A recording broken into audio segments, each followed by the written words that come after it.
श्री गणेशाय नमः। श्री सरस्वत्यै नमः। ओम नमो भगवते वासुदेवाय। योऽन्तः प्रवेश्य मम वाचमिमां प्रसुप्ताम् सञ्जीवयत्यखिलशक्तिधरस्वधाम्नाम् अन्यांश्च हस्तचरण श्रवण त्वगादीन् प्राणान्नमो भगवते पुरुषाय तुभ्यम्। आरूढा श्वेतहंसे भ्रमति च गगने दक्षिणे चाकसूत्रम् वामे हस्ते च दिव्याम्बरकनकमयम् पुस्तकम् ज्ञानगम्या सा वीणा वादयन्ती स्वकरकरजपैः शास्त्रविज्ञानशब्दैः क्रीडन्ती दिव्यरूपा करकमलधरा भारती सुप्रसन्ना। नारायणं नमस्कृत्य नरं चैव नरोत्तमम् देवीं सरस्वतीं व्यासं ततो जयमुदीरयेत्।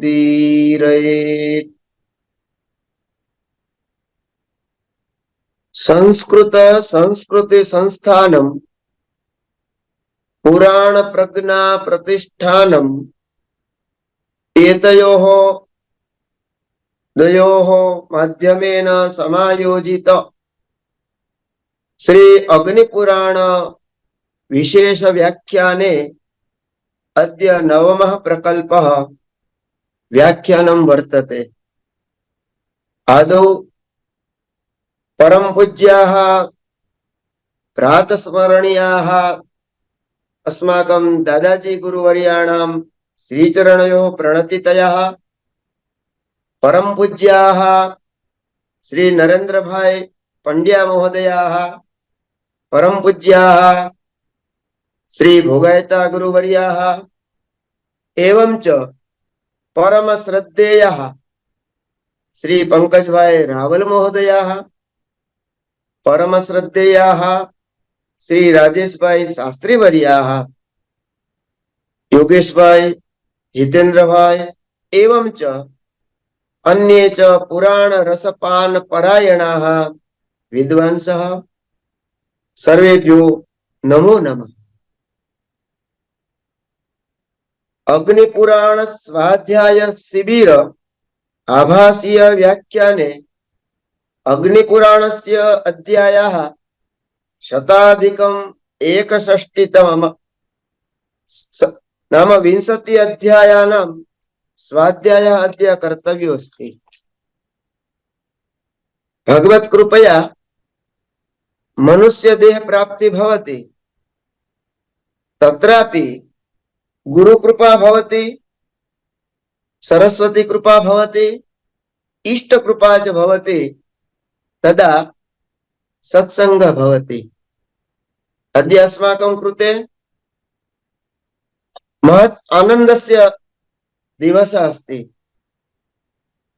शाकंभरी नवरात्र पर्वणि एकादश्यां स्वाध्याय महत् भाग्यम्।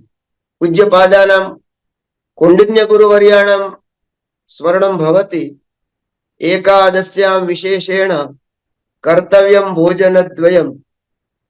रात्रिकाले विशेषः जागरणम् एवं च आभासीय माध्यमेन स्वाध्यायः महत् सौभाग्यमस्ति। प्रायः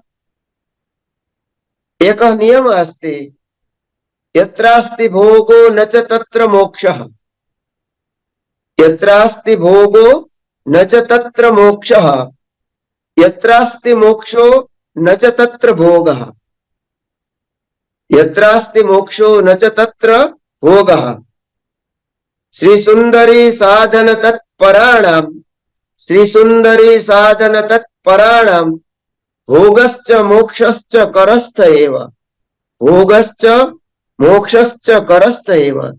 यदि सरस्वती समुपासकाः सन्ति तदा तु भोगः अपि अस्ति मोक्षः अपि अस्ति करस्ते एव। शाकम्भरी नवरात्रि पर्वणि एकादश्यां विशेषतया सरस्वती समाराधना अस्माकं तु महद्भाग्यम्। एवं च अद्य श्वः राजेश भाई महोदय अधुना कथितम् आगामी दिने विशेषतया भद्रं भविष्यति। संपूर्ण विश्वेस्मिन् यस्य प्रतीक्षा वर्तते सः कालः द्वादशी तिथि श्वः द्वादशी अस्ति नास्ति द्वादशी समातिथि उत्तमा तिथि। भगवतः श्री रामचन्द्रस्य बालस्वरूपस्य पुनः प्रतिष्ठापनम् अस्माकं सर्वेषां कृते भद्रमेव भविष्यति अथवा मङ्गलदायकमेव अस्ति। द्वादश्याम् अयोध्यायां भगवतः श्रीरामस्य पुनः प्रतिष्ठा महोत्सव तत्रापि पुराण पुरुषोत्तम अग्निनारायणस्य गुणानुवाद कथनं महत् भाग्यमस्ति।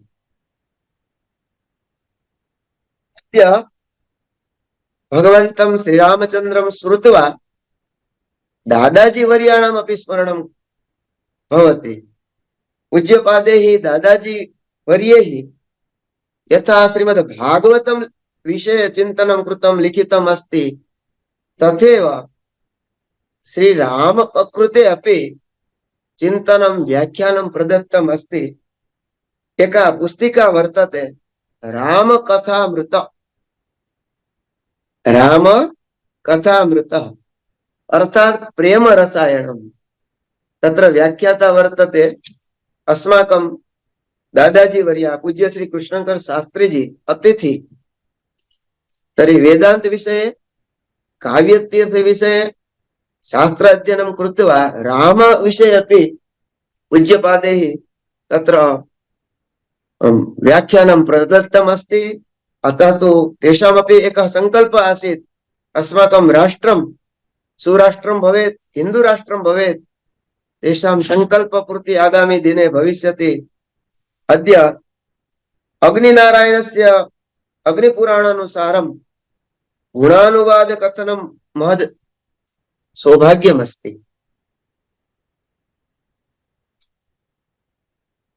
अग्निपुराणे षष्ठ अध्याये रामायणस्य अयोध्याकाण्डस्य कथानकं तत्र अस्ति।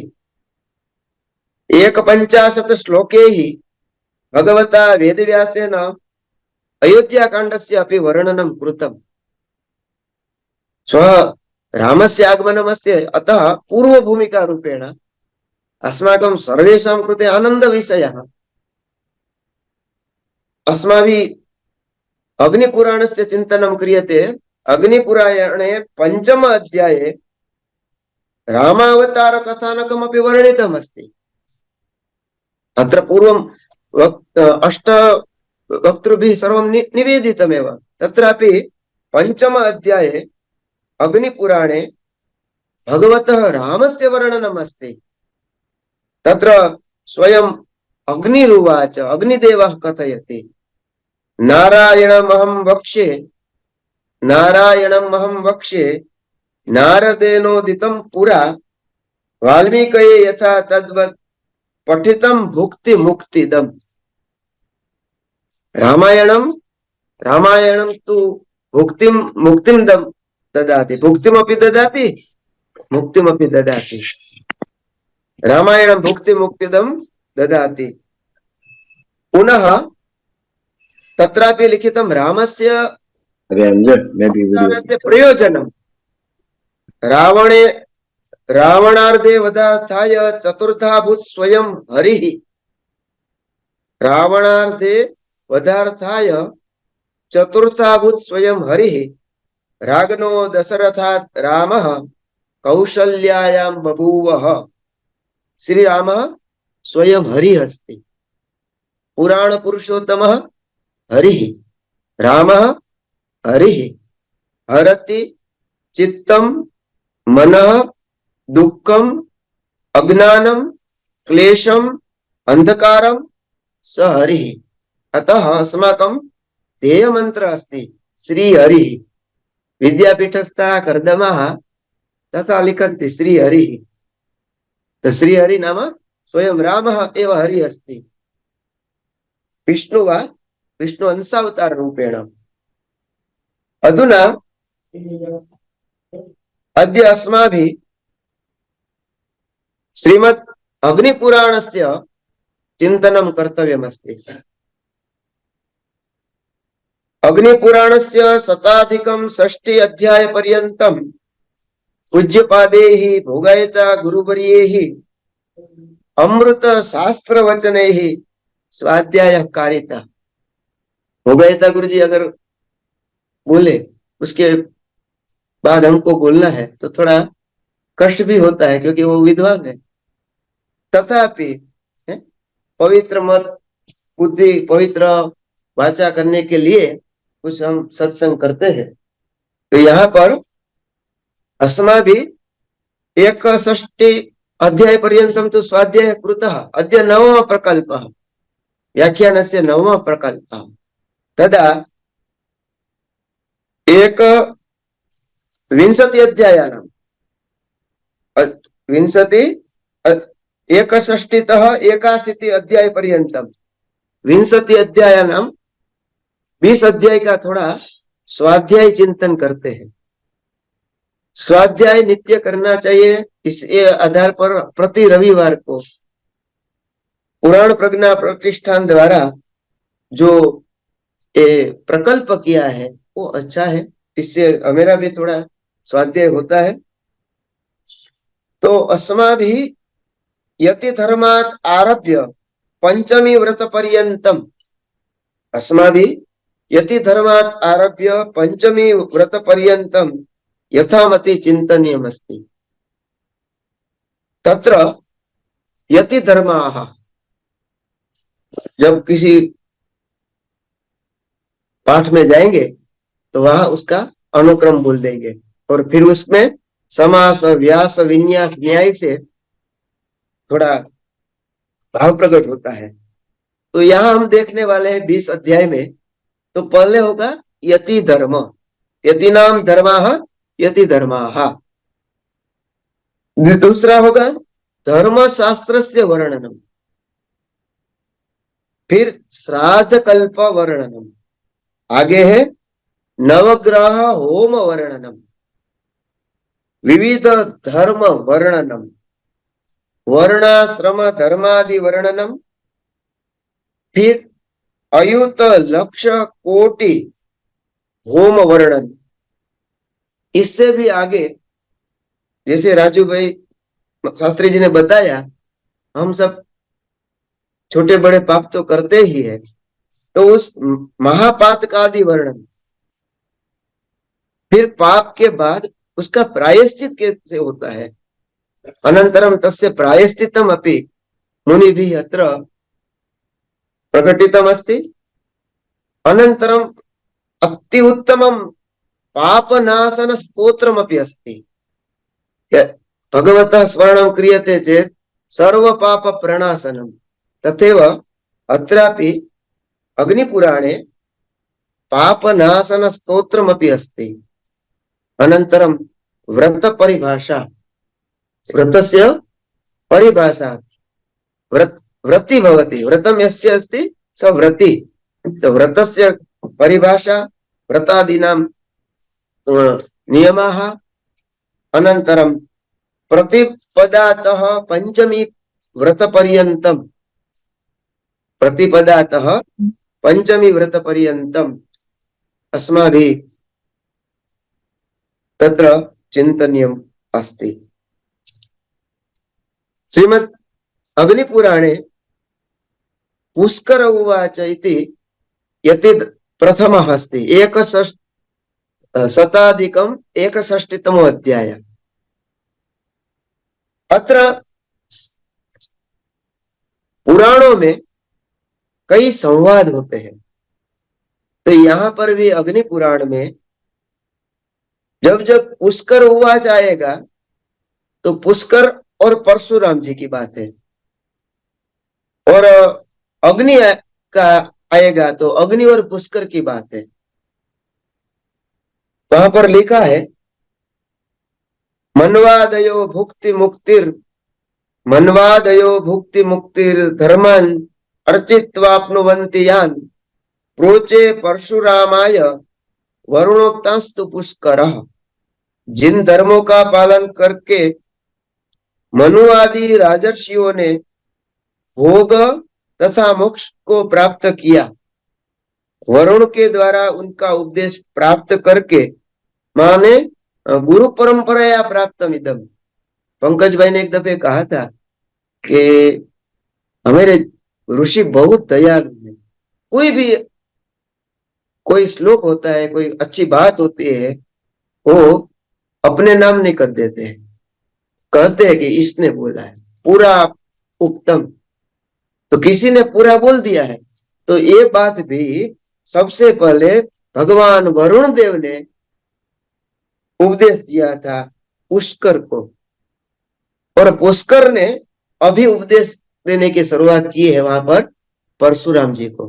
तो पुष्कर परशुरामयो संवाद अत्र यति धर्म रूपेण वर्तते। कभी कभी यदा यदा प्रश्न भवति प्रश्नोत्तर रूपेण प्रच्छन्नं शास्त्रं विस्तृतं भवति। यथा नदी प्रवाह अल्पः भवति अनन्तरं प्रवाह, काव्यमीमांसायां लिखितं नदी प्रवाह अल्पः, किन्तु यदा प्रवाह रूपेण प्रवाहिता भवति तदा तु प्रवाह विस्तृतः भवति। तथैव यदा यदा प्रश्नोत्तर भवति तर्हि प्रश्नः लघु भवति, उत्तराणि भाष्यम् इत्यादीनि रूपेण भवति। अत्रापि यति धर्मः प्रवक्ष्यामि ज्ञानमोक्षादि दर्शकम् चतुर्थम आयुषो भागम प्राप्य संगात परिव्रजेत। पुष्कर जी कह रहे हैं परशुराम जी को, यति धर्मम प्रवक्ष्यामि। प्रवक्ष्यामि अगर हमारे यहाँ संस्कृत में उपसर्ग लगा देते हैं तब उसका विशेष अर्थ हो जाता है। और जब जब पुराणों की कथा में किसी विशेष बात कहनी होती है तब तक भगवान वेद व्यास या पौराणिक तथा वदन्ति सावधान तया शृणु। सावधान तया शृणु माने इस बात को अभी अति सावधानी से सुननी चाहिए, ऐसा हम सबको सावधान करते हैं। भगवान वेद व्यास सावधान करते हैं।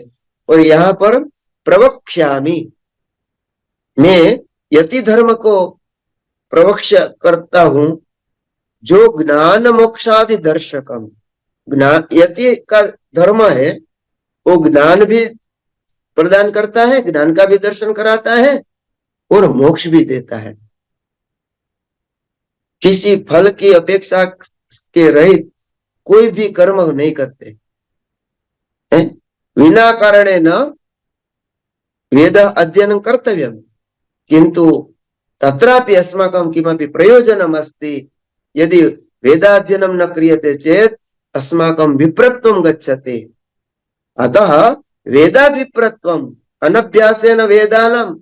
अगर वेद पाठ नहीं करेंगे, वेद नहीं पढ़ेंगे तो हमारा विप्रत्व। इसीलिए हम संध्या करते हैं। संध्या करने से कुछ धन प्राप्ति होने वाली नहीं, लेकिन संध्या करते हैं तो ब्रह्मत्व की रक्षा होती है।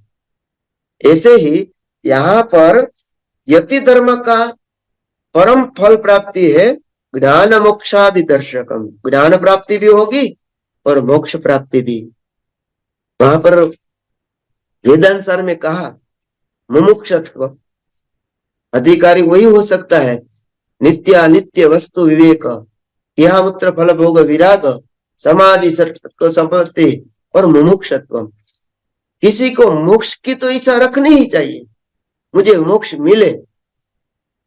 84 लाख योनि में परिभ्रमण करने के बाद जब मनुष्यत्व मिला, उस मनुष्य में केचन वदन्ति धनहीन जघन्य, जिसके पास धन नहीं है उस निंदनीय है। कोई ऐसा कुछ शरीर नहीं है कुछ, लेकिन व्यासो वदन्ति, व्यास जी ने कहा अगर आपके पास भक्ति नहीं है, ज्ञान नहीं है, भगवत कृपा नहीं है, तो आपका सब कुछ निरर्थक। अतः श्रीमद् भागवतस्य अंतिम श्लोक नाम सर्वथा श्रीमद् भागवतस्य एकमेव प्रमाण सारभूतम अस्ति भवे भवे यथा भक्ति भक्त्या ईश्वर प्राप्ति भवति। अतः यति धर्म द्वारा ज्ञान प्राप्ति भी होती है, ज्ञान का भी दर्शन होता है, यति द्वारा मोक्ष का भी साधन होता है। कब करना है? चतुर्थ आयुषो भागम, जब आयुष्य की चतुर्थ अवधि प्राप्त हो जाए तब भागम प्राप्य। पहले से यति धर्म नहीं लेना, कोई छोटे छोटे बच्चे होते उससे यति धर्म ले लेता, ये नहीं करना चाहिए। रघुवंश में कालिदास ने कहा शेषवे व्यस्त विद्या नाम, शेषों में पढ़ना चाहिए, सब कुछ पढ़ना छोड़कर कर्मकांड करने लगो तो शास्त्र अभ्यास कैसे होगा? शेषवे व्यस्त विद्या नाम यौवने विषय क्षीणाम, अगर युवा अवस्था है तभी विषय अभिलाषा रखनी चाहिए। हमारे प्राय ऋषि जो थे वो गृहस्थ थे, वो गृहस्थ ऋषि होने के बाद ही उसने यति धर्म स्वीकार किया। तो इसीलिए यौवने विषय क्षीणाम वार्धक्य मुनिवृत्ति नाम योगे नंते तनुत्यजाम। जब वार्धक्य वृत्ति आती है, हमारे योगेश भाई बता रहे थे सोमनाथ में, अभी जब तक बहुत बढ़ा दिया, यानी कि योगेश भाई आप क्यों जब करते हैं बहुत, कि नहीं अभी बढ़ाना चाहिए क्योंकि अभी उत्तरा अवस्था है। तो यहाँ पर भी लिखा है जब अवस्था का चतुर्थ भाग प्राप्त होता है तब उसको संगात परित्यज्य, संग छोड़कर, पूरा संसार का संग छोड़कर उसको यति धर्म पालन करना। यदन्नी विरजेत वीर तदन्नी च परिव्रजेत प्राजापत्यम निरुपेष्टि सर्ववेद सदक्षिणा। तो यति धर्म का संगात संजायते काम, अगर आपके पास संग रहेगा तो काम हो जाएगा, और काम रहेगा तो पतन हो जाएगा। जहां काम वहां राम नहीं, जहां राम वहां काम नहीं। तो अगर आपको मोक्ष चाहिए तो आपके लिए संग को छोड़ देना चाहिए, संग को छोड़कर यति धर्म को स्वीकारना चाहिए। श्रीमद् भागवते नवम स्कंदे सौभरी आख्याने अपि उत्तम श्लोक अस्ति। संगम त्यजेत मिथुन व्रतिना मुमुक्षुः सर्वात्मना न विसृजे बहिरिन्द्रियाणि एकश्चरन् रहसि चित्तमनन्त ईशे युञ्जीत तद् व्रतिषु साधुषु चेत् प्रसंगः। स्वयं वेदव्यासः सौभरी आख्याने, सौभरी अस्ति अस्माकं ऋग्वेदस्य ऋषिः, 10,000 वर्षपर्यन्तं भोगान् भुक्त्वापि स अनन्तरं कथयति अरे रे अहो मया किं कृतं, भोगात् शान्ति न भवति, भोगो बाधते। अतः अत्र कथयति यदि सर्वं परित्यक्त्वा परिव्रजेत, उसको जाना चाहिए और सर्वदक्ष दान देकर, सब कुछ दान देकर, ब्राह्मणों गृहात व्रजेत, ब्राह्मणों गृहात, गृहात जहां पर संबंध पूर्ण होता है वहां पंचमी विभक्ति आती है, तो गृहात व्रजेत, उसके लिए प्रवर्ज्या करना चाहिए। एक एव चरेन नित्यम, फिर उसको क्या करना चाहिए? अकेला घूमना चाहिए। एक एव संगम न कुरियात, किसी का संग नहीं करना चाहिए। अगर बुरा संग हो गया तो मति भी ऐसी हो जाएगी, और अंत काल में यथा मति तथा गति, इसलिए किसी का भी संग नहीं करना चाहिए।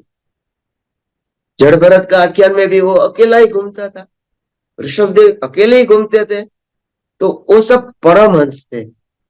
अगर आपको એકાંતે બેસીને અલખને આરાધે.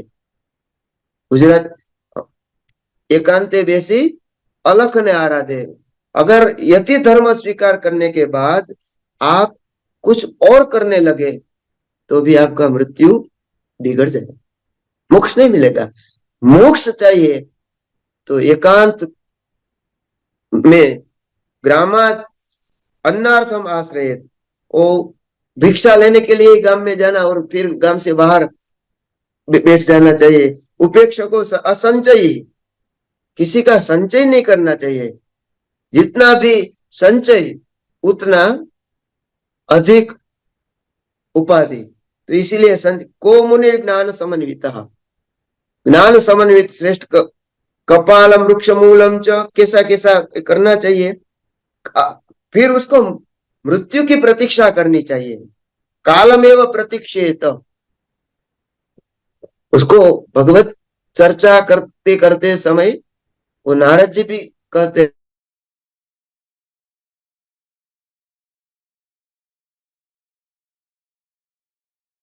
करता, भगवत आराधना करता करता सभी जगह घूम रहा था और फिर मृत्यु की प्रतीक्षा कर रहा था. वैसे ही योगी को यहाँ पर यथा जिस तरह कोई राजा का आदेश का सेवक प्रतीक्षा कर रहे हैं, वैसे ही मृत्यु की प्रतीक्षा करनी चाहिए और फिर मृत्यु के बाद उसका मोक्ष होता है. इसीलिए किसी का संग न हो, इसीलिए कालमेव प्रतीक्षेत, यात्रा भी करनी चाहिए. वहां पर भागवत जी में लिखा है, श्रीमद् भागवते लिखितम हरितोषणानि व्रतानि, भगवान को संतुष्ट करने वाले विदुर जी व्रत करते थे. हम व्रत करते हैं लेकिन फलाहार के लिए, एकादशी करते हैं लेकिन शीरा के लिए, कुछ फलाहार के लिए. लेकिन हरितोषणानि, व्रत करे, जप करे, स्वाध्याय करे, उसका परम प्रयोजन है हरितोष, भगवान का संतुष्टिकरण. फिर यहाँ पर लिखा है, पंकज भाई ने तो बहुत सुभाषित कंठपाठ किए हैं और भाव प्रकाश जी और पंकज भाई ने भाव पंकज लिखकर समाज के लिए सुभाषित का भंडार दे दिया है. उसमें भी है, यहाँ पर लिखा है दृष्टिपूतम न्यसेत पादम, अग्नि पुराण का ये यति धर्म में लिखे, दृष्टिपूतम न्यसेत पादम, वस्त्रपूतम पिबेत जलम, सत्यपूताम वदेत वाचम, मनपूतम समाचरे. तो दृष्टिपूतम, देखकर पग रखना चाहिए. हमारा पग कहाँ है रखे, કુંડાળામાં કોઈના કુંડાળામાં પગ નો આવી જાય. અને કુંડાળા શબ્દના બે અર્થ થાય, બીજું કુંડાળું ને બીજું કુંડાળું. તરી તાદૃશી अस्माकं दृष्टि भवेत् यत्र अन्यत् किमपि न स्यात्. तो दृष्टिपूतं न्यसेत् पादम्, जलपानमपि कर्तव्यमस्ति चेत् वस्त्रपूतम्, अयोग्यं यदि जंतुयुक्तम जलम स्यात्, तो ये इस मंत्र का भावार्थ लेकर भगवान स्वामीनारायण ने शिक्षा पत्र में भी लिख दिया है. तो जितने भी सत्संगी लोग हैं प्रायः वो सब गीला हुआ पानी पीते. वस्त्रपूतम पिबेत जलम, सत्यपूताम वदेत वाचम, मधुराम वाचम वदेत. लेकिन ऐसी वाणी हमको बोलना चाहिए जहां पर सत्य है. अन्यथा मौनम मौनम भजेत, मौनम सम्मति लक्षणम है. मधु वदिष्यामि, ऐसा वेद का मंत्र है. लेकिन मधु माने मधुर ही नहीं, जहां पर सत्य युक्त मधुरता है. महाकवि तो ऐसे कहते हैं, हितम मनोहारी च दुर्लभम वचः, लेकिन हितकारी वचन बोलना चाहिए. जहां पर सत्य है, यत्र सत्य अस्ति तदेव वक्तव्यम. तो सत्यवाद, सत्यपूताम सत्येन पवित्रयुताम वाणी वदेत्, एवं च मनःपूतम समाचरेत्. हमको कैसा आचरण करना चाहिए, आचरण के बारे में हम किसका आधार लेते हैं, तो भगवान राम का आधार लेते हैं. राम हमारे आदर्श है. राम धर्म विग्रहवान राम, धर्म का जो स्वयं स्वरूप है वो राम है। क्या करना चाहिए, क्या न करना चाहिए, किम किम कर्तव्यम किम न कर्तव्यम, एतत् सर्वं शास्त्र वचनम अस्ति। प्रवृत्तिर्वा निवृत्तिर्वा नित्येन कृतकेन वा पुंसामेन पदिष्टोयम तत्शास्त्रम कवयो विदुः। तो शास्त्र के अनुसार हमारे पूज्य पद्मश्री डायाभाई शास्त्री जी बड़े गुरु जी से कहते थे, उसका भी आज स्मरण हो रहे हैं। उसका भी एक स्वप्न था अयोध्या में राम मंदिर का, उसने भी कार सेवा की है। इसे महापुरुष का स्मरण हम भी करना चाहिए। उसके महाजनो गता एन पंथा सैव पंथा अस्ति अस्माकं कृते। तो वो कहते थे कि यावत् पर्यंतम यज्ञोपवीत संस्कार न भवति तावत् पर्यंतम यथेच्छम आचरणम कदाचित सुलभम, किंतु यदा यज्ञोपवीत संस्कार भवति तदनन्तरम छात्रेण वा बालकेन यथा शास्त्र निर्देश अनुसारम एव जीवनम यापनीयम, शास्त्र विरुद्ध जीवनम मास्तु, अतएव द्विजत्व प्राप्ति भवति। अत्रापि मनपूतम समाचरेत, मन से जो पवित्र है पवित्र आचरण करना चाहिए।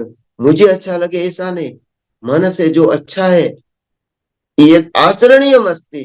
क्योंकि अगर हम भी अगर कुछ और आचरण करने लगे तो यदि यद आचरती ज्येष्ठ तरी समाज का क्या होगा। ब्राह्मणों नितराम गुरु, तो ब्राह्मण को तो ये सावधानी से व्यवहार करना चाहिए। अगर ब्राह्मण जैसे तैसे व्यवहार करने लगेगा तो इसीलिए ब्राह्मण समाज का करोड़रज्जु है। इसीलिए हमेरा जितना पूज्य भाव है उतना उत्तरदायित्व भी इतना है। कोई भी पूज्य भोगायता गुरु जी ऐसे कहते हैं बारंबार कि थोड़ा ग्रंथ पढ़ेगा तो चलेगा, लेकिन आचरण और विनय विवेक नहीं रहेगा तो तू क्या सिखाएगा और को। इसीलिए किसी बच्चे को कभी कभी विनम्रता से वो कह देते कि ऐसा करना चाहिए, विनम्र भावता। तो यहाँ पर मनापूत माने पवित्र जो आचरण है वही करना चाहिए। फिर भुक्त क्या क्या खाना चाहिए, भिक्षा लेना चाहिए। माधुकरी पंचविधम, मधुकरी उसको बोलते हैं पंच प्रकार की, उसको जो अच्छा लगे वो नहीं खाना चाहिए, मधुकरी लेकर खाना चाहिए। यति को सन्यासी को मधुकरी लेने के लिए गांव गांव में जाए। सन्यासी के लिए 5 प्रकार की भिक्षा बताई यहाँ पर, उसको हम मधुकरी बोलते हैं। असंक्लुत, जिसमें पहले संकल्प न हो, लेकिन जो मिले। प्राक प्रणीत, दूसरा पहले से देने के लिए तैयार हो रखी हो ऐसी। तो मुझे ये कोई भी आएगा भिक्षा लेने के मैं दूंगा, तो ये अगर वो यज्ञोपवीत के लिए जाते हैं तो बच्चा बटुक बोलते हैं भवती भिक्षाम देहि, भिक्षा लेने के बाद बोलना पड़ता है स्वस्ति, माने आपका जो पुण्य है ना वो स्वस्ति के रूप में दे देता है। और माता भिक्षा देती है। तो यहाँ पर भी भिक्षा लेने के लिए गांव में जाते हैं तो 5 प्रकार की भिक्षा होती है। और अयाचित, ये तो बहुत कठिन है, बिना मांगे कोई दे देते। ये तो भगवान की इच्छा से जो भी मिले। अयाचित भिक्षा, कभी कभी भोजन भी नहीं मिलता है तो ऐसा लगता है चाहे विधि राखे राम ताही विधि रही है, ऐसा सोचकर अगर कोई जीवन व्यवहारित करते हैं तो भोजन के समय तत्काल मिल जाए कोई ऐसा। सन्यासी को करपात्री होना चाहिए। करपात्री, किसी के पात्र में भोजन नहीं करना चाहिए, स्वपात्र ही उसका पवित्र। 5 वस्तु पवित्र है उसमें स्वपात्र।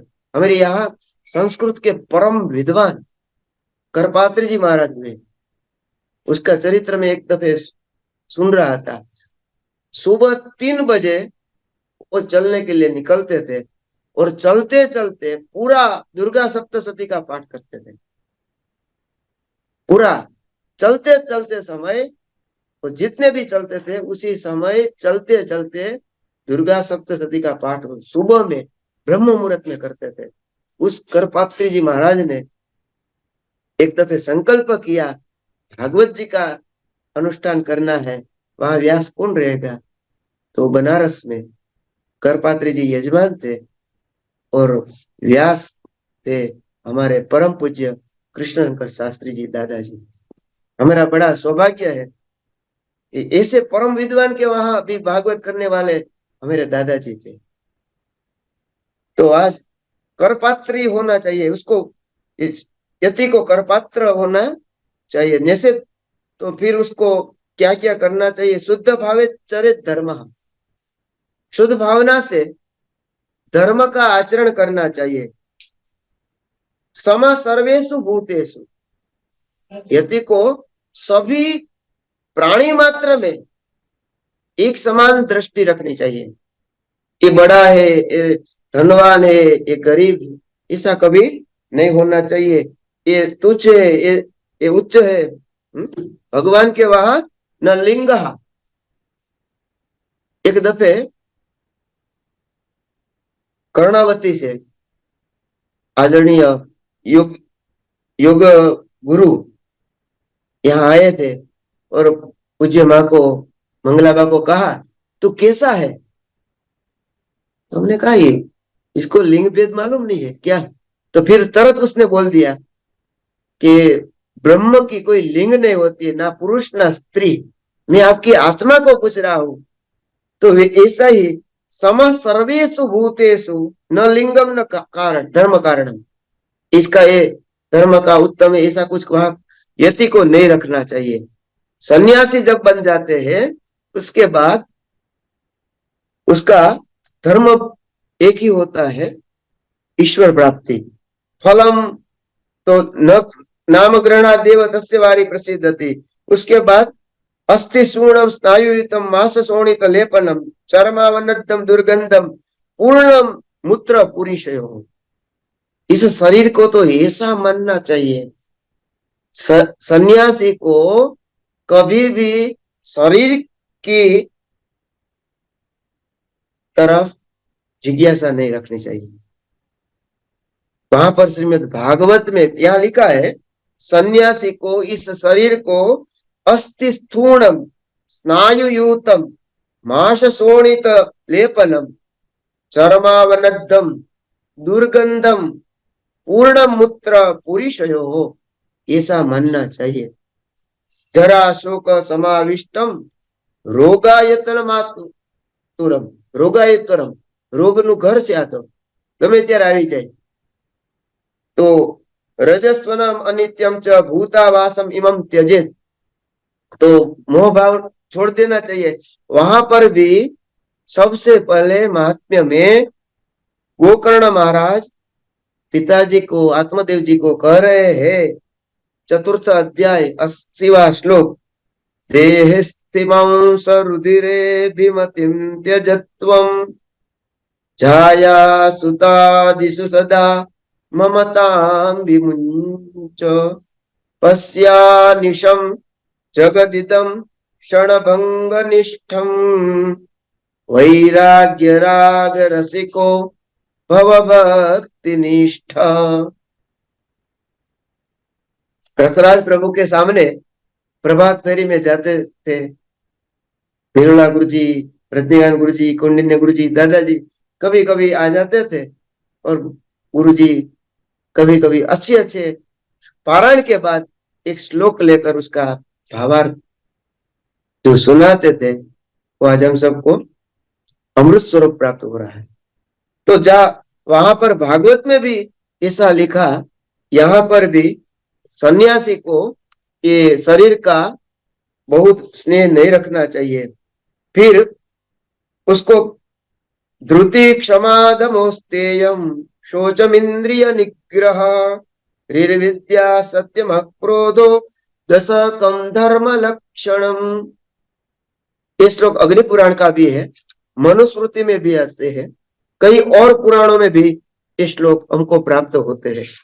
तो दशकम धर्म लक्षण, विद्वत भी सेवितम धर्म, जो विद्वान आचरण करता है उसको भी धर्म कहते हैं। जब वो गुरु उपनिषद में, तैत्तरीय उपनिषद में कहते हैं कि अगर तुमको धर्म की बाबत में कभी शंका हो जाए तो वहां उत्तम ब्राह्मण जो आचरण करते हैं उसको ही आप धर्म मानिए। तो यहाँ पर दशकम धर्म लक्षणम ध्रुति, तो ऐसा 10 प्रकार का जो लक्षण है, ध्रुति, क्षमा, दमः, अस्तेयम, शोचम, इंद्रिय निग्रह, रीहि, विद्या, सत्यम, अक्रोध। तो कहीं पर ब्राह्मण के लिए लिख दिया है शांत संत, शांत संत, सुशीलश्च, सर्वभूत हिते रतः, क्रोधम कर्तुम न जानाति, एतद ब्राह्मण लक्षणम। केवल जनई पहन ली, धोती पहन ली, तिलक कर दिया, शिखा रख दी, ऐसा नहीं, ठीक है बाह्य लक्षण, लेकिन अगर क्रोध वर्जित भी है, क्रोधम कर्तुम न जानाति, एतद शांत संत, मेरे में कुछ संतत्व सज्जन का भाव है या नहीं, शांता संत सुशीलश्च, मेरा चरित्र भी उत्तम होना चाहिए, सर्वभूत हिते रतः, प्राणी मात्र में हम आदर रखने वाले हैं, तो ऐसा सर्वभूत हिते रतः, क्रोधम कर्तुम न जानाति, एतद ब्राह्मण लक्षणम। तो यहाँ पर भी 10 लक्षण जो बताए हैं, तो उसमें सत्य भी और अक्रोध का भी वर्णन किया है। चतुर्विध भिक्षम, भिक्षा के आधार पर योगियों की परिपाटी होती है, तो वहां पर कुटिक होता है पहला, दूसरा बहुदक होता है, तीसरा हंस होता है, और फिर परमहंस। उत्तरोत्तर मुनि नाम प्रामाण्य के अनुसार जो परमहंस है, यतियों में भी जो परमहंस यति है, वो अति भगवत परायण रहते हैं। इसीलिए भगवान वेद व्यास के मूल पारायण, भागवत के मूल पारायण के अंत में हम बोलते हैं पारमहंस्याम संहितायाम, परमहंसों की संहिता है। ऋषभदेव जी परमहंस है, कोई भी चरित्र सब परमहंस। हमने जो व्याख्यान किया तो एक दंडी त्रिदंडी योगी, तो ये अहिंसा, सत्यमस्तेयम, ब्रह्मचर्य, परिग्रह, यमा, पंचार्थ नियमा, शोचम, संतोष, तपः, स्वाध्याय, ईश्वर पूजा। तो ये योगी को इतना इतना करना चाहिए, ईश्वर पूजा करनी चाहिए, संतोष रखना चाहिए, स्वाध्याय करना चाहिए, ईश्वर पूजा, ईश्वर की नित्य। तो शंकराचार्य ने पंचायत देवता की पूजा दी, पद्मासन में बैठना चाहिए, प्राणायाम करना चाहिए। प्राणायाम का भी 2 प्रकार बताया, सगर्भ प्राणायाम, अगर्भ प्राणायाम। तो सगर्भ प्राणायाम में जप और ध्यान, जप ध्यान युतो गर्भो, जिस प्राणायाम के माध्यम से हम जप भी कर सकते हैं और भगवान का ध्यान भी कर सकते हैं। तो ऐसे जप और ध्यान करने योग्य प्राणायाम, तो प्राणायाम से आयुष्य वृद्धि होती है और प्राणायाम से बुद्धि होती है। षटकर्म प्रदीप में आचार्य विश्वनाथ जी ने लिखा है, संदर्भ देखकर, अगर कोई भी आचमन और प्राणायाम बिना कोई भी क्रिया करता है, सा क्रिया निष्फला, क्रिया निष्फल हो जाती है।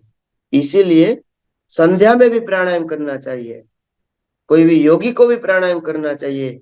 इसीलिए प्राणायाम करने के लिए भी जहां पर ईश्वर का ध्यान होता है और जप होता है, जप का भी कई प्रकार है, तो वो जप और ध्यान करने से युक्त जो प्राणायाम है उसको गर्भ प्राणायाम कहेंगे। विपरीतत्व, जहाँ जप भी नहीं हो सकता है, जहाँ ध्यान भी नहीं हो सकता है, केवल प्राणायाम हो सकता है, उसको अगर्भ प्राणायाम कहेंगे, अगर्भक प्राणायाम। प्राणायाम का भी 3 प्रकार बताया है, पूरक, कुंभक और रेचक। यहाँ पर व्यास जी ने बहुत अच्छी बात की, एक लघु अक्षर मात्रा, यहाँ हमारे छात्र खीरा गौरव है तो वो तो वैयाकरण है, तो लघु अक्षर वाला लघु अक्षर जब मात्रा उच्चारण, एक मात्रा उच्चारण करने में जितना प्राण चाहिए उतना तो उसको हम पूरक कहेंगे, रेचक कहेंगे। ये सब इसकी व्याख्या भी थी। रेचक मात्रा भेद न द्वादशस्तु चतुर्विंशति, 12, 24 ये सब। और उसमें प्रणवादि, प्रणव, प्रणव नाम ओंकार, प्रत्याहार, जापका नाम ध्यानम ईश्वर चिंतनम, ईश्वर चिंतन करना चाहिए, उसका ध्यान करना चाहिए। और क्या ध्यान करना चाहिए? वेदांतों में लिख दिया, उपनिषदों में लिख दिया, उपाध्याय है। मनोधृति धारणा स्यात्, मनोधृति धारणा स्यात् समाधिर्ब्रह्मणि स्थितिः, अयम आत्मा परम ब्रह्म सत्यम ज्ञानम अनंतकम। मनोधृति धारणा के माध्यम से समाधि हो जाती है। उस समाधि में, इसलिए हमारे यहाँ संतराम महाराज की समाधि से बोलते हैं, ब्रह्मस्थ हो जाए, ब्रह्मलीन होते हैं, उसके बाद भी उसके ईश्वर के साथ एकलय होते हैं।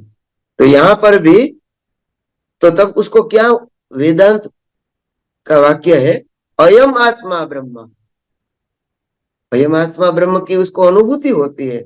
और सत्यम ज्ञानम अनंतम, ज्ञान जो है वो सत्य है और अनंत है।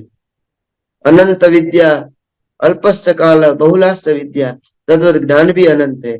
अब जब तक ज्ञान के बारे में नहीं पढ़ेंगे तो रुते ज्ञाने न मोक्ष, क्या तो मोक्ष देने वाली बात है। तो विज्ञानम आनंदम ब्रह्म, ज्ञान और विज्ञान के बारे में भी यहाँ पर बता दिया। तत्व के तत्वमसि अहम है, तो अहम जो वेदांत की बात है, जो उपनिषदों का सार है, अहम ब्रह्मास्मि, अयम आत्मा ब्रह्म, प्रज्ञानम ब्रह्म, तत्वमसि, ये सब ध्यान और धारणा से यति लोग को प्राप्त हो जाती है, उसका ही ध्यान करना चाहिए। अनंतरम किम भवति, स यदा ध्यानम करोति तदा नित्य शुद्ध बुद्ध मुक्त सत्यम आनंद, अयम आत्मा नित्योसि शुद्धोसि बुद्धोसि मुक्तोसि। मदालसा तत्र कथयति, મદાલસાનું જે હાલડું છે ને એને બાળકને સુવડાવતા ને ત્યારે વેદાંતના સૂત્રો કહેતા હતા, વેદાંતની પરિભાષા છે। અત્ર અયમ મુક્ત અસ્તિ, મુક્તાનંદ બાપ અત્ર મુક્ત અસ્તિ, આનંદમ આનંદમ બ્રહ્મેતિ, અયમ આત્મા અહમ બ્રહ્મ પરમ જ્યોતિ અક્ષરમ સર્વગમ હરિ, હરિ શબ્દ અત્ર લિખિતમ અસ્તિ। तो अहम ब्रह्म, केचन तथा वदन्ति अक्षर ब्रह्म अक्षर ब्रह्म इत्यादि, किन्तु अत्र अहम ब्रह्म, अहम ब्रह्म इति आत्मा ब्रह्म स्वरूप अस्ति, परम ज्योति स्वरूप अस्ति। उसको ऐसा यदि कोई सब हो जाता है, फिर भाव शुद्धि करके उसको पौर्णमास्यम च चातुर्मास्यम व्रतम चरेत, सन्यासियों का चातुर्मास का व्रत करना चाहिए। और उसके लिए सब कुछ अच्छी अच्छी बात बताई, ब्रह्म ज्योति परम ज्योति उसका ध्यान करना चाहिए, क्षमावान होना चाहिए, उसके लिए सब कुछ त्याग कर, सभी काम्य कर्मों को छोड़कर ईश्वर प्राप्ति के लिए वो व्रत करना। प्रायश्चितम यति नाम तू ध्यानम वायु यमस, तथा गृहस्थ के लिए प्रायश्चित अलग है, ब्रह्मचारियों के लिए प्रायश्चित अलग है। यहाँ पर अत्र लिखितम अस्ति यतीनाम प्रायश्चितम तो ध्यानम, अगर वो ध्यान कर लेगा, कोई अपराध हो जाता है तब वो प्राणायाम करते हैं। बड़े बड़े सन्यासी लोग बहुत प्राणायाम करते थे, प्राणायाम करते हैं, ओंकार का नाद करते हैं। या आज भी हमारे संतराम मंदिर की परंपरा है ओम नाद की, योगीराज अवधूत है। तो यहाँ पर इस यति धर्म का पूर्णतया पालन हो रहा है, तो यति को ये करना चाहिए। फिर आगे कहते हैं मनुर विष्णु याज्ञवल्क्यो हारितोत्री यमो अंगिरा वशिष्ठ दक्ष संवर्त शाता तप पराशरा आपत्तमोद सवनो व्यासा कात्यायन बृहस्पति गौतम संख लिखितो धर्म एते यथा ब्रुवन। सभी ऋषियों ने धर्म की व्याख्या की। यहाँ हम उसको धर्मशास्त्र कहते हैं। मानवाद मनु, हम सब मनु के वंश से है, तो मनुस्मृति लिख दी। तो सभी हिंदू को मनुस्मृति के आधार पर जीवन जीना चाहिए। यथा लिखे उसमें भी द्वितीय अध्याय और तृतीय अध्याय, द्वितीय अध्याय में तो ब्रह्मचारी का इतना अद्भुत वर्णन कर दिया, और तृतीय अध्याय में विवाह प्रकरण और उसके बाद गृहस्थ का धर्म, ऐसे ही सभी धर्मों का वर्णन। तो मनु ने तो यहाँ पर मनु का स्मरण किया। ये सब धर्मशास्त्र बोलने वाले हैं।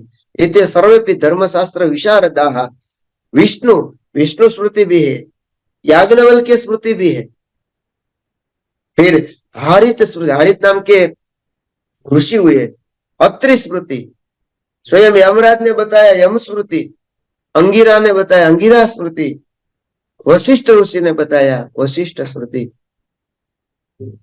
कल आनंद से भगवान राम जी का पुनः प्रतिष्ठान होने वाला है, तो राम का एक अद्भुत आदर्श था सदगुरु वशिष्ठ महाराज और विश्वामित्र जी। राम गुरु भक्त थे।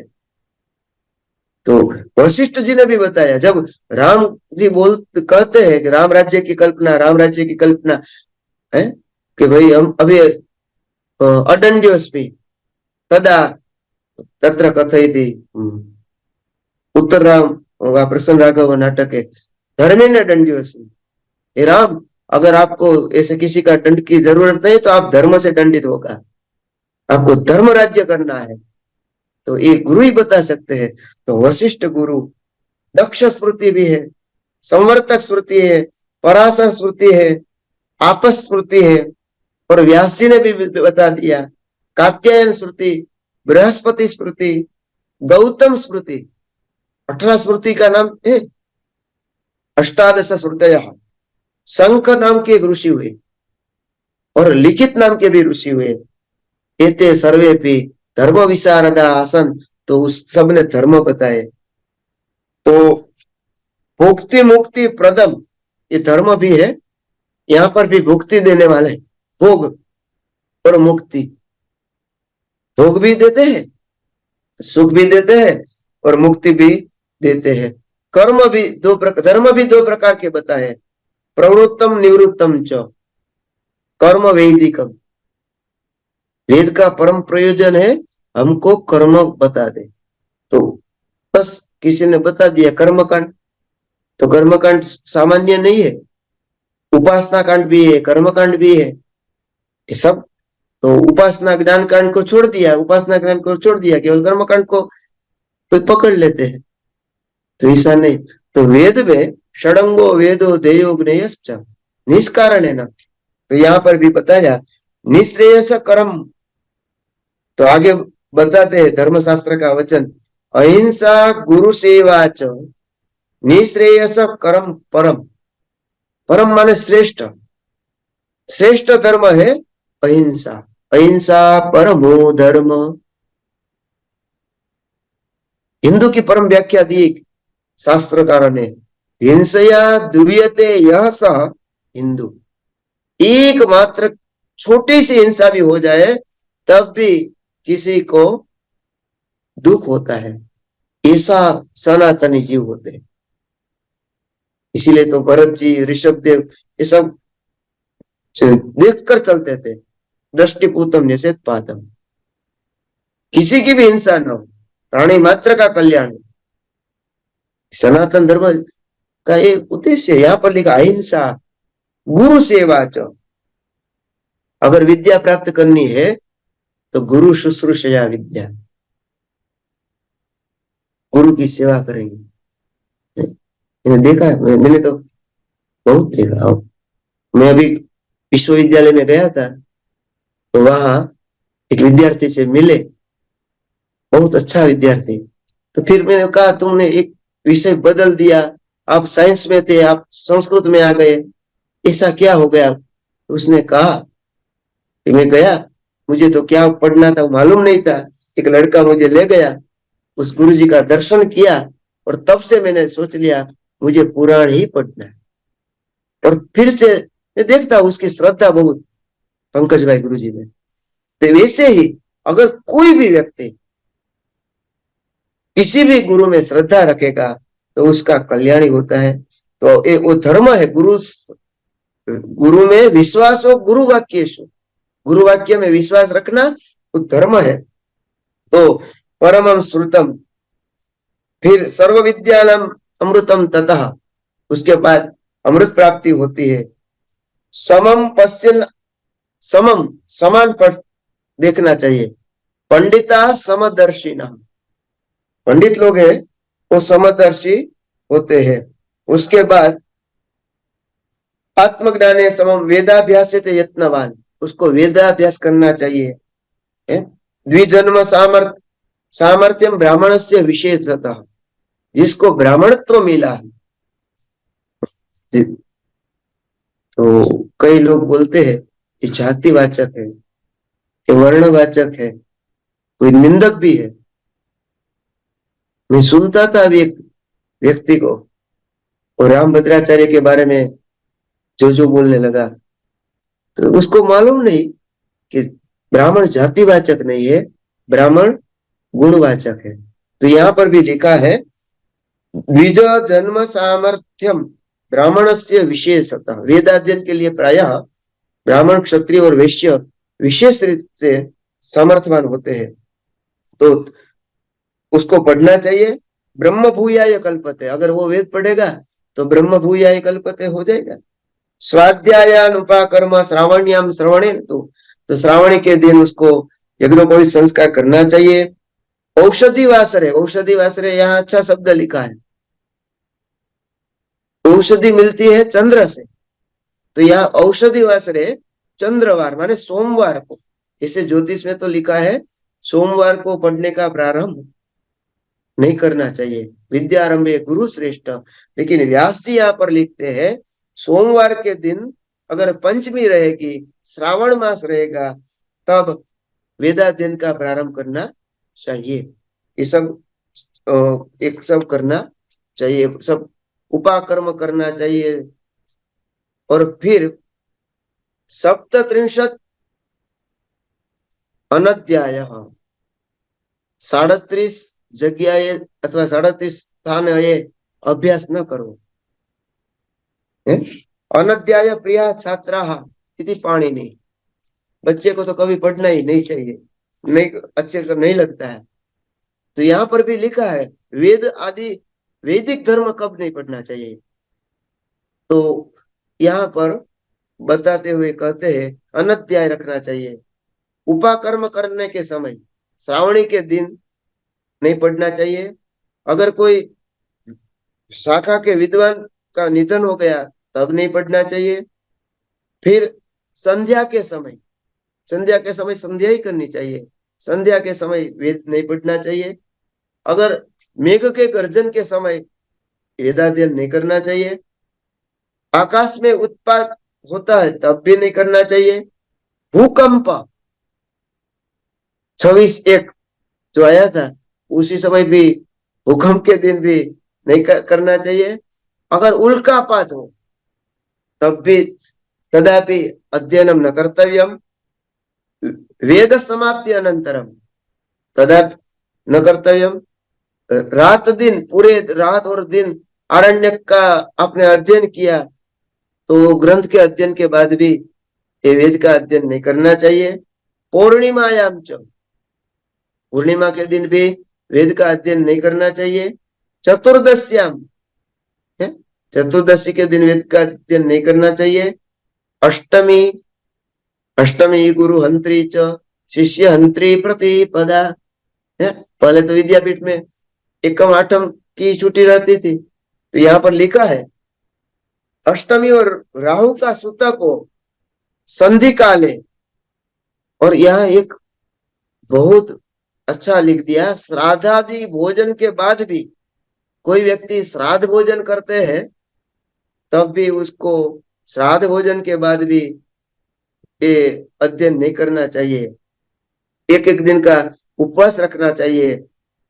किसी पशु का कोई वेदाध्ययन करते हैं और तब कोई पशु लेकर जाता है, कोई मेढक मर जाता है, नेवला, घोड़ा, सर्प, बिल्ली, शुकर के बीच में से निकले या उसका मरण हो जाए पास में, तब भी उसको अनध्याय रखना चाहिए। इंद्रध्वज उतारने के समय अनध्याय रखना चाहिए। इंद्रध्वज फरकाने के समय, वो भरतनाट्यम में आता है, इंद्रध्वज वाला रखना चाहिए। कुत्ता, सियार, गधा, उल्लू, सामगान की आवाज, बांसों की आवाज, आर्त प्राणी की आवाज और अपवित्र वस्तु मुर्दों का स्पर्श हो जाने के पर भी तब भी अध्ययन नहीं करना चाहिए। शूद्र स्पर्शे, शूद्र का स्पर्श हो जाने भी अध्ययन नहीं करना चाहिए। अंत्यज स्पर्शे, इसे व्यक्ति को स्मशान, अगर आप स्मशान में गए तो भी स्मशान के जाने के दिन अध्ययन नहीं करना चाहिए। पतित आदि के साथ सानिध्य होने से, पतित पंक्ति के साथ अगर सानिध्य हो गया तो भी अध्ययन नहीं करना। भोजन करने करके गीले हाथ, अगर भोजन किया उच्छिष्ट भोजन, अगर आप भोजन कर रहे हैं तो तब भी वेद पाठ नहीं करना चाहिए। हाथ प्रक्षालन के बाद ही वेद पाठ करने चाहिए। जल के भीतर, पानी में रहकर भी वेद पाठ नहीं करना चाहिए। आधी रात में भी, एक दफे कई प्रश्न था रात को वेद पढ़ना चाहिए या न पढ़ना चाहिए, तो यहाँ पर अत्र लिखितम अस्ति अर्धरात्रौ, आधी रात में वेद पढ़ना नहीं चाहिए। जब यदा, जब बहुत हवा चलती है तब भी वेद ने, પછી अनंतरम धूली वृष्टि, धूली के दिन, वृष्टि के दिन, दिग्दाह, कहीं पर जलन हो जाता है, वहां पर भी संध्या काल के समय कोहरा पड़ने पर, इसी तरह कई भयोपस्थित है, अगर कोई भय आ गया तो भी उसी समय वेदाध्ययन नहीं करना चाहिए। दौड़ते दौड़ते भी वेद नहीं पढ़ना चाहिए। धावन, धावन अभी तो ऐसा लिखा है, कहीं कहीं तो ऐसा भी है, खड़े रहकर भी वेद नहीं पढ़ना चाहिए, उसको आसन लगाकर बैठकर वेद पढ़ना चाहिए। तो दौड़ते समय प्राणी के संकट में होने से, कोई प्राणी संकट में आ गया जीव मात्र, तब भी वेद नहीं पढ़ना चाहिए। किसी विशिष्ट पुरुष के आ जाने पर, तो ये कौंडिन्य गुरु जी कहते थे शिष्टागमन अनत्याया, तो इस तरह सप्तत्रिंशत् अनध्याय, इस तरह सप्तत्रिंशत् अनध्याय दिन बताए। अभी फिर श्राद्ध कल्प के बारे में पुष्कर जी बता रहे हैं। श्राद्ध कल्पम प्रवक्ष्यामि भुक्ति मुक्ति प्रदम सुनो। तो आधुनिक युग में बोलते हैं कि श्राद्ध करना चाहिए नहीं करना चाहिए। अगर किसी की अंत्येष्टि क्रिया नहीं होगी, अगर किसी का संस्कार नहीं होगा, तो उसका प्रत्यनंत सुखाय कैसा होगा, क्या होगा? लोग बहुत तनिक हो गए लेकिन अंत्येष्टि संस्कार से विमुख हो गए। तो यहाँ पर लिखा है, शास्त्र में लिख दिया है, पिंडोदक क्रिया जिसकी नहीं होती है उसका रुधिर पान करते हैं, प्रेतो भूतवा रुधिरम पिबंती। इसीलिए फिर कहते हैं भागवत पारायण करो। हमारे योगेश भाई कहते थे कि दादाजी पाठ करने के समय बोलते थे, अगर आप अच्छी तरह से भागवत का पारायण नहीं करेंगे, विद्यार्थी को कहते थे कि अगर पारायण नहीं करेंगे तो जो वंश में है आपके वंश में आ जाएंगे, तो प्रेत बन के वो चले जाते। तो यहाँ लिखा है अगर श्राद्ध करेगा तो उसका भुक्ति मुक्ति प्रदम, भुक्ति और मुक्ति श्राद्ध देने वाला है। पाणी पादम प्रक्षाल्यम, ब्राह्मण को अगले दिन ही बुलाना चाहिए, अगले दिन श्राद्ध करने वाले ब्राह्मण को बुलाना चाहिए और उसको हाथ पानी पाद प्रक्षालनम करना चाहिए। फिर विष्टरार्थम कुशान, विष्टरार्थम, विष्टर के लिए ब्राह्मण को बैठने के लिए दर्भ का आसन देना चाहिए। फिर उसको युग्म और अयुग्म, किसी भी संख्या है। पितृ कार्य में तो देव कार्य में युग्म, पितृ अयुग्म। युग्म ब्राह्मण को तो 2 4 6 8, और अयुग्म 1 3 5 ऐसे ब्राह्मण को बुलाना चाहिए और पूर्व दिशा में या उत्तर दिशा में बिठाना चाहिए। उसका आसन देना चाहिए। फिर देवताओं पितरों के लिए मंत्र बोलना चाहिए, उसका जप करना चाहिए। पितृभ्य स्थानमासीति, पितरों के लिए स्थान देना चाहिए। नियुक्जम पात्रम करोद्यतः, वो पानी के द्वारा उसको बिठाना चाहिए। तिल देना चाहिए। तिले ही कार्य, यव और तिल, तो दर्भ और तिल भगवान विष्णु के शरीर में से उत्पन्न हुए हैं, और कहते हैं कि इससे मैं बहुत प्रसन्न हूं। कोई भी यज्ञ बिना दर्भ नहीं होते, कोई भी पितृकर्म दर्भ के बिना नहीं। अतः इसलिए वहां कुशांडी बोलते हैं, कुशकंडी का दर्भ से ही होती है। यज्ञ मीमांसा में लिखा है कि पूरा यज्ञीय स्थल दर्भ से आस्तरणीय होना चाहिए, तो तब यज्ञ होता है। यहाँ पर भी हुत से संप्रदत्यातु भाजनेषु समाहितः, तो सबको ये सब देना चाहिए। तो सर्वमुपा सलिलम, पानी देना दक्षिणामुखः, ये फिर उसका दत्वा तो दक्षिणाम शक्तिया, श्राद्ध करने के बाद दक्षिणा के दान का भी अच्छा निर्देश है। स्वाधाकार उदाहरे, दक्षिणा देने से ब्राह्मण को कहना चाहिए मैं आपको स्वधा के रूप में, पितृ का जो कार्य होता है स्वधा का होता है, स्वधा प्रसन्नता के लिए, पितृ की प्रसन्नता के लिए मैं आपको दक्षिणा दे रहा हूँ। ब्राह्मण और कई लोग तो बिना दक्षिणा कर्म कर रहे हैं अभी, तो यहाँ लिखा है बिना दक्षिणा कर्म कभी भी सफल नहीं होता। दक्षा भवंती अनया इति दक्षिणा, दक्षिणा भी देनी चाहिए। स्वपितृभ्य स्वतोच्चयाता, पितृ के निमित्त स्वधा उच्चारण के साथ दक्षिणा देना चाहिए। होमो जल सिंचनम, और फिर हम जो कर्मकांड में बोलते हैं उस श्लोक ये अग्नि पुराण में आया है। दातारनो अभिवर्धनताम वेदा संततिरेव च श्रद्धा चनो माव्यगमत बहुदेयम चनो अस्तु इति। यहाँ पर अग्नि पुराण का एक श्लोक है जो हम नांदी श्राद्ध के बाद कराते हैं। दातारनो अभिवर्धताम, अभिवर्धताम वो दातारः, वेदासनो अभिवर्धताम संत, ये जो सब यहाँ पर का श्लोक है। दातारनो अभिवर्धनताम वेदा संततिरेव च श्रद्धा चनो मा व्यगमत बहुदेयम चनो अस्तु इति, ऐसा वचन करना चाहिए। फिर ब्राह्मण को प्रणाम करना चाहिए, और ब्राह्मण को वंदन करने के बाद उसको छोड़ने के लिए जाना चाहिए।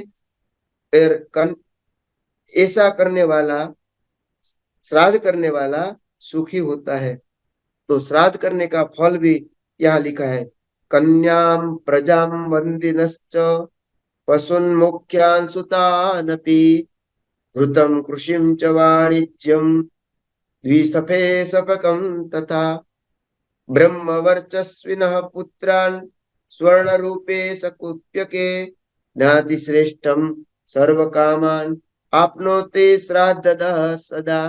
श्राद्ध करने वाले को सब मनोरथ सिद्ध होते हैं, संतति कन्या की प्राप्ति होती है। कई लोग ऐसे हमको कन्या प्राप्ति करनी है, तो श्राद्ध करने से पुत्र तो प्राप्त होता है, यहाँ लिखा है कन्या, कन्या की प्राप्ति भी होती है। और अगर कन्या भी मिल जाए, कन्या प्राप्ति और कन्यादान का संकल्प होता है, दस पूर्वान दस परान मामच एक विंशति पुरुषान उद्धत्तु काम, तब हो सकता है। तो कन्या की प्राप्ति भी और पुत्र की प्राप्ति भी। आगे लिखा है स्वर्गम, उसको स्वर्ग की प्राप्ति होती है श्राद्ध करने वाले को। अपत्यम, पुत्र की प्राप्ति होती है। ओजह, तेज की प्राप्ति होती है। शौर्यम, वीरता की प्राप्ति होती है। क्षेत्रम, क्षेत्र की प्राप्ति होती है। बलम, आत्मबल की प्राप्ति भी होती है, शारीरिक बल की प्राप्ति भी होती है। पुत्र श्रेष्ठम, श्रेष्ठ पुत्र की प्राप्ति होती है, श्रेष्ठत्व की प्राप्ति होती है, सौभाग्यम, उसको सौभाग्य की प्राप्ति होती है। इसी तरह प्रवृत्त चक्रता, सब पुत्रान वाणिज्यम, ये सब वाणिज्य व्यापार भी मिलता है, प्रभुता भी मिलती है।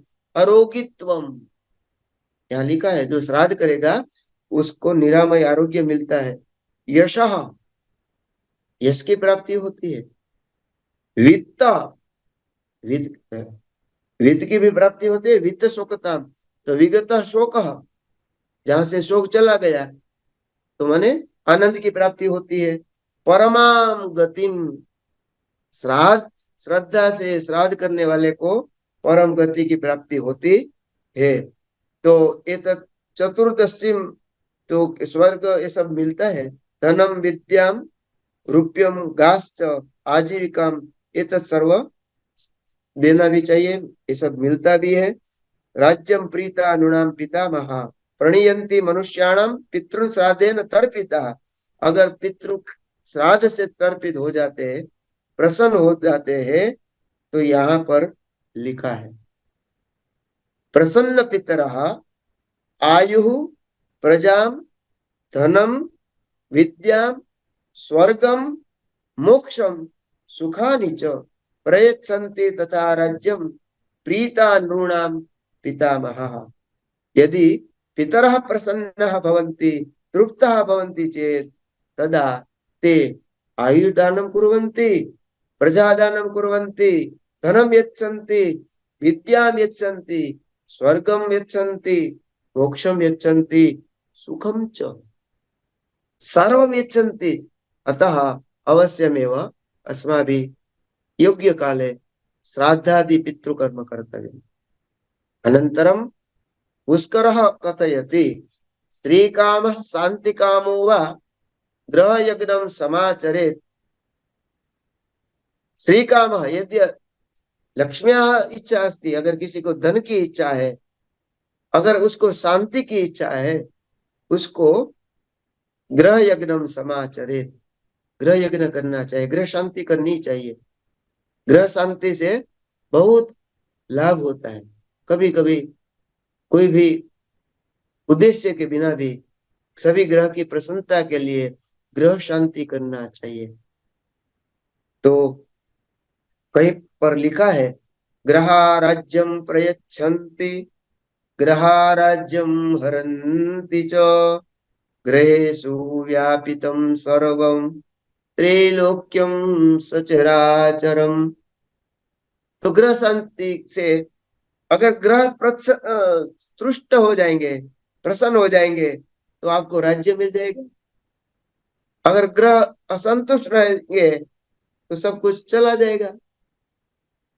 इसीलिए पूरा जगत ग्रहेषु व्यापितम सर्वम, पूरा जगत ग्रह के आधार पर व्याप्त है।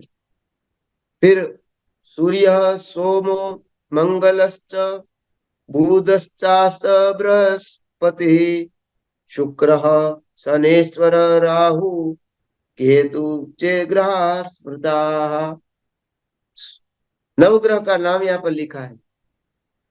सूर्य भगवान सोम, मंगल, बुध, बृहस्पति, शुक्र, शनि और राहु, अंत में केतु। ग्रह स्मृता, इसको ही ग्रह कहे। फिर उपग्रह वाले हैं, लेकिन यहाँ शास्त्रकारों ने ग्रह की संज्ञा दी, उसका वर्ण बताया है। ताम्रकास्य स्फटिकाग्र रक्तचंद्रणकाउर्भौ रजता यश शिशका ग्रह कार्य क्रमादि में ग्रह की मूर्ति कैसी कैसी करनी चाहिए। मत्स्य पुराण का जो शिविर था उसमें लिखा था कि भगवान सूर्य नारायण को कभी भी पैर नहीं है, तो बिना पैर सूर्य नारायण की मूर्ति करनी चाहिए। उसमें आदरणीय गौतम भाई ने बताया था कि अगर पैर वाली मूर्ति रखेंगे, उसकी पूजा करेंगे, तो शास्त्रकार ने ऐसा बताया वो रोगिष्ट हो जाते हैं। तो इसीलिए कैसी मूर्ति बनानी चाहिए, क्या देना चाहिए, उसकी पूजा क्या करनी चाहिए, तो हम यहाँ पर अग्नि पुराण में लिखा है, उसका मंत्र का भी वर्णन है। आकृष्टेन आकृष्टेन इमं देवा अग्निमूर्धादिवः ककुत उद्बुद्ध्य स्वेति च रुचो यथा संख्यम प्रकीर्तिताः। तो पूरे जो नव मंत्र वेद मंत्र है उसका यह संकेत किया है। आकृष्णे नहीं थी, आकृष्णे इमं में वरुण श्रुति देवा, ये सब बृहस्पति अत्यदर्जो तथे वाल्पा श्रुतः समनो देवी तथा कांडात के तुम कृष्ण आया। तो फिर ये मंत्र की निर्देश करके आगे ग्रहों की संविधा के बारे में भी बता दिया। यहाँ ब्रह्मर्षि में अभी ब्रह्मर्षि के प्राच्य ऋषि कुमार अर्जुन ने एक बड़े अच्छे याग किया, 3 दिन के लिए अयुत याग किया, अयुत ग्रह याग। कर्णावती में युवा है, अयुत याग करते हैं, प्रत्येक की सहस्त्र आहुति प्रत्येक संविधा से। तो यहाँ सभी की संविधा बताई। अर्क पलास खदिरो अपा मार्गोथ पिप्पलः उदुम्बर समी दुर्वा कुशाश्च समिध क्रमात्। और कितनी आहुति देना चाहिए? अष्टशतम अष्टाविंशति वा शताधिकम 108 वा अष्टाविंशति होतव्या। किस किस से होम करना चाहिए? मधु सर्पेभ्याम दधना चेव समन्वित, दही मध घी गुड़ोदन पायस हविष्य दधिवदन हवि पूप। फिर आगे तो सबका ये वर्णन किया है। द्विजेभ्यो भोजनम बुधः, ग्रह शांति के बाद ब्राह्मण को भोजन कराना चाहिए। ब्राह्मणा जंगमम तीर्थम, तो ब्राह्मण को भोजन भी कराना चाहिए। शक्ति तो वा यथा लाभम, और यथाशक्ति है अनुसार उसकी विधि पूर्वक पूजा करनी चाहिए। किस ग्रह के लिए क्या दान है? धेनु शंख तथा नड़वान हेमवासो हयस तथा कृष्णा गोरा ऐसा चांग एतावे दक्षिणा क्रमात्। क्या क्या दान देना चाहिए? तो जब ग्रह की पूजा हो जाए तो ग्रह पूजा के बाद उसको दान देना चाहिए। तो जो ग्रह जिसके 8वें आदि स्थानों में उनके कारण दुष्ट होता है उसको उस ग्रह की प्रयत्न पूर्वक पूजा करनी चाहिए। ब्रह्मा ने इस ग्रह को वरदान दिया है, जो तुम लोगों की पूजा करे उसका तुम कल्याण करो। ब्रह्मण वरदानम अस्ति। अतः अगर हम ग्रह की पूजा करेंगे तो हमारा ग्रह शुभ ही करेंगे। तो यहाँ पर अपनी शक्ति के अनुसार ब्राह्मण को भोजन कराना चाहिए, सत्कार करके विधि पूर्वक ग्रह के अनुसार गाय देनी चाहिए, शंख देना चाहिए, षंड देना चाहिए, सोना स्वर्ण दान करना चाहिए, वस्त्र दान करना चाहिए, घोड़ा काली काली गाय लोहा बकरा ये सब का दान करना चाहिए। तो किसके लिए कौन सा दान है? तो ये सब यहाँ पर बताया है। फिर ध्येय आत्मा स्थितो यशो हृदय दीपवत प्रभु आत्मदीपो भव। जो हम कहते हैं आत्मदीपो भव, माने मेरा जो आत्मा है वही दीपक है, वही प्रभु है, ऐसा ध्यान करना चाहिए। उन नाना धर्म के बारे में तो मनोबुद्धि को एक लगाकर ध्यान करना चाहिए।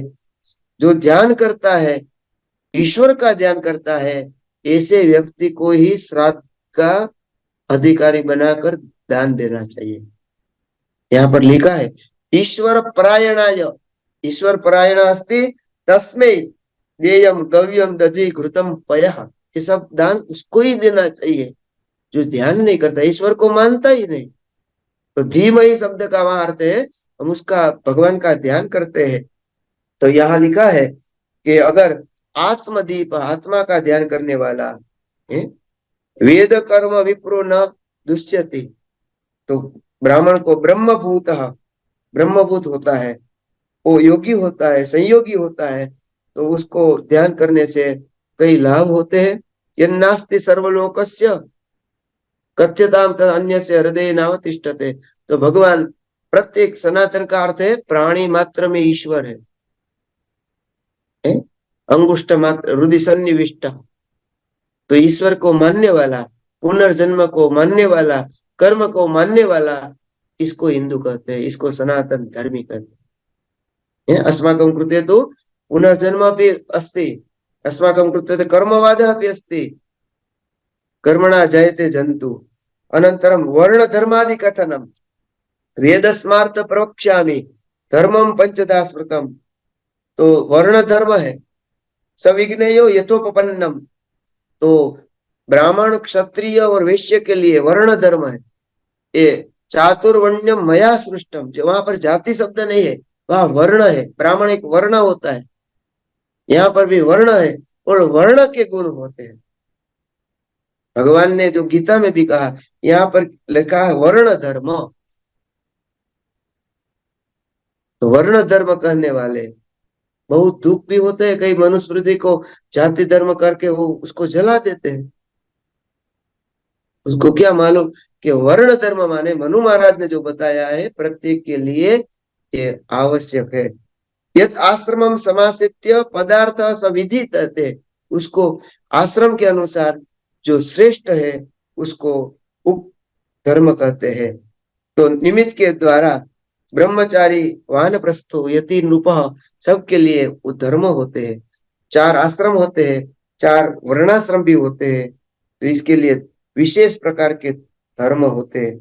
आश्रम के धर्म किसी एक वर्ण को लेकर अधिकार प्रारंभ होता है, उसे वर्ण धर्म कहते हैं। ब्राह्मण क्षत्रिय वैश्य इसके लिए उपनयन इत्यादि द्विजत्व कर्म का धर्म है। और किसी आश्रम को लेकर उसको आश्रम धर्म कहते हैं। ब्रह्मचारी आश्रम, वानप्रस्थ आश्रम, ये सब आश्रम के भी धर्म, ब्रह्मचारी के धर्म भी बताए हैं। अयुत लक्ष्य कोटि योग के बारे में भी यहाँ पर शांति विजय अर्थम ग्रह यज्ञम पुनर्वधे। तो शांति के लिए, कोई विजय प्राप्ति के लिए, कोई अर्थ प्राप्ति के लिए ग्रह यज्ञ की बात यहाँ कही है। अयुत लक्ष्य आहुति का भी आदित्य चंद्रमा भूमो बुध जीव सितार्कजा ग्रहस्पामभिषिंचन्तु राहु केतुश्च तर्पिताः। जो हम अभिषेक में बोलते हैं, उस अभिषेक में तो यहाँ पर ये सब बताया है। अग्नि पुराण में आखंडलोग्नि भगवान यमोवे निरुदिस, तथा वो यजमान के ऊपर अभिषेक होता है। वो मंत्र, वो पौराणिक मंत्र अग्नि पुराण में बताए हैं। कीर्ति लक्ष्मी धृति मेधा, ये पूरा यहाँ पर वर्णन है। औषध रत्न का वर्णन है। ग्रह यज्ञो अयुत होमो दक्षिणा भी रणे जीती, रण में अगर जीत करने के लिए इच्छा है। विवाहोत्सव यज्ञेशु प्रतिष्ठादिशु कर्मसु, विवाह में भी ग्रह शांति करनी चाहिए, प्रतिष्ठा में भी ग्रह शांति करनी चाहिए। अभी वो प्रतिष्ठा कल होने वाली है और पूरी शास्त्र विधि से हो रहा है वहां पर। तो प्रतिष्ठादिशु कर्मसु सभी में ग्रह होम करना चाहिए। सर्व कामाप्त, सर्व कामना की पूर्ति के लिए लक्ष्य कोटि होम करना चाहिए। गृह देश मंडपे तो अयुते हस्त मात्र कम, उसका प्रमाण भी बताया। कहाँ का जितना आहुति है उतनी आहुति के अनुसार यज्ञ कुंड बनाना चाहिए। विरुद्ध यज्ञ कुंड हो तो आचार्य को भुगतान करनी होती है। तो यहाँ पर चतुरस्त्रम द्विहस्त्रम यज्ञ कुंड का यहाँ अस्माकं शास्त्रेषु कुंड मंडप सिद्धि नामक ग्रंथ अस्ति, तत्र विशेषतया वर्णनम अस्ति। अत्र जातवेदो मुखे, तो यज्ञ का भी नाम दिया। तिल से तिले यवे घृते धान्य, किस किस धान्य से पदार्थों से यज्ञ करना चाहिए, तो उसका फल भी बताया। पिष्ट रूपम रिपुम हने यजेत देवम पिंडकम वा, तो सब अंते दिवम व्रजेत, ये ग्रह शांति करने वाला यजमान अंत में स्वर्ग की प्राप्ति करता है। अनेक प्रकार के पाप का वर्णन बताया, महापातक का वर्णन बताया और ब्रह्म हत्यादि बड़े पाप बताए। उसके यजेत वा अश्वमेघेन स्वर्जिता गो सवेन वा जपन वा अयतम वेदम योजनानाम शतम व्रजेत। तो प्रायश्चित कर्म कौन सा क्या प्रायश्चित है? वो बहुत गौमूत्रेण चरे स्नानम दो मासो नीतेंद्रिया। तो हम हिमाद्री पढ़ते हैं ना, उस हिमाद्री में सब कुछ बताया। यहाँ पर भी गौमूत्र पान करके और गायत्री जप करना चाहिए। तो गाम नाम त्रायते गायत्री सर्व पाप क्षयार्थम गायत्री, ब्राह्मण के लिए गायत्री श्रेष्ठ है। तो यहाँ पर चांद्रायण व्रत तदस्या पावनम श्रुतम, चांद्रायण व्रत करना चाहिए। तो ये एक दिन खाना, दूसरे दिन दूसरा कवल खाना, तीसरे दिन तीसरा, ऐसा चांद्रायण व्रत करना चाहिए। सभी प्रायश्चित अहोरात्रम उपासितम, रात दिन उसका अनुष्ठान करना चाहिए। तो सवर्णाम ये सब बताकर आगे प्रायश्चित कर्म, तो यज्ञ के लिए और मुंडन भी करना चाहिए। मुंडन करने के बाद ही प्रायश्चित होता है। अष्ट शक्ति सहित भगवान नारायण का पूजन करना चाहिए। प्रातः चतुर्भी सायं च, तो ये चांद्रायण व्रत करना चाहिए। पत्रम कृच्छम ये सब प्रायश्चित का व्रत। उपोषित चतुर्दश्याम पंचदश्याम अनंतरम पंचगव्यम, पंचगव्य का पान करना चाहिए सर्व प्रायश्चित करने के बाद। यहाँ पर शास्त्र ने तो इतना प्रायश्चित बता दिया कि कली काल में कैसे हम शास्त्र, तो किसका क्या क्या पाप है वो प्रायश्चित कर्म बताने के बाद घड़ी भी अभी समय बता रही है। तो फिर उसने व्रत बताए, जपो होमस्य सामान्य व्रतांते दानमेव च। तो चतुर्दिश विषाम द्वादश पंचवात्र एकतः, तो सभी में जप करना चाहिए, वो उत्तम व्रत बताया है। वो एकाद प्रतिपदा से लेकर प्रतिपदा के दिन का भी व्रत है। द्वितीय व्रतानी द्वितीय व्रतंतम बक्षे, तो सभी जगह यहाँ भुक्ति मुक्ति दायकम शब्द किया है। तो चतुर्थी का व्रत, चतुर्थी व्रता क्या से भुक्ति मुक्ति प्रदानी में माघे शुक्ल चतुर्थ्याम तु उपवासी यजेत गणम। तो चतुर्थी के दिन उपवास करना चाहिए, भगवान गणपति का पूजन करना चाहिए। पूज्यपाद कौंडिन्य गुरु जी भी सुंदर गणेश जी के उपासक थे। यहाँ पर एक एक शताधिकम नवसप्ततमे अध्याय में 179 उसमें श्लोक दिया है, ओम मोहल्काय विद्महे, ओम मोहल्काय विद्महे वक्रतुंडाय धीमहि तन्नो दंती प्रचोदयात्। ओम मोहल्काय विद्महे, जिसकी महाकाया है, ऐसे वक्रतुंड भगवान गणेश जी को हम ध्यान करते हैं। तन्नो दंती प्रचोदयात् मासी भाद्रपदे चापी चतुर्थी कृत शिवम रजेत। चतुर्थ अंगार के अर्भ्यर्च्य गणम सर्वम अवाप्नुयात् चतुर्थ्याम फाल्गुने नक्तम अविघ्नाख्या चतुर्थ्यपि। तो चतुर्थी का व्रत करने से सब विघ्न दूर होते हैं। चतुर्थ दमनम पूज्य चैत्री प्राच्यम गणम सुखी। इस तरह फिर षष्ठी व्रत का कार्तिक महीने में विधान बताया। भगवान गणेश जी का वंदन स्कंद षष्ठी, षष्ठी के दिन कार्तिक महीने में होती है। इस तरह भगवत कृपा से, गुरुजनों की कृपा से आज अग्नि पुराण का 20 अध्याय तक जो शास्त्र चिंतन किया, वो आज भगवत चरणों में अर्पण करके सब गुरु जी को प्रणाम करके, भगवान नर्मदेश्वर महादेव रसराज जी को, संतराम महाराज को और सभी गुरु जी को प्रणाम करके, खास करके पंडित जी नरेंद्र भाई, आदरणीय भोगायता गुरु जी, पंकज भाई, राजेश भाई, मित्रवर्य जीतू भाई, योगेश भाई एवं च निर्मला गुरु जी, सर्वेषां श्रीचरणे प्रणतितयः, छात्र बांधवेभ्यः धन्यवादान् पितृभ्यं प्रणमामि नमामि च। जय सोमनाथ, जय अम्बे।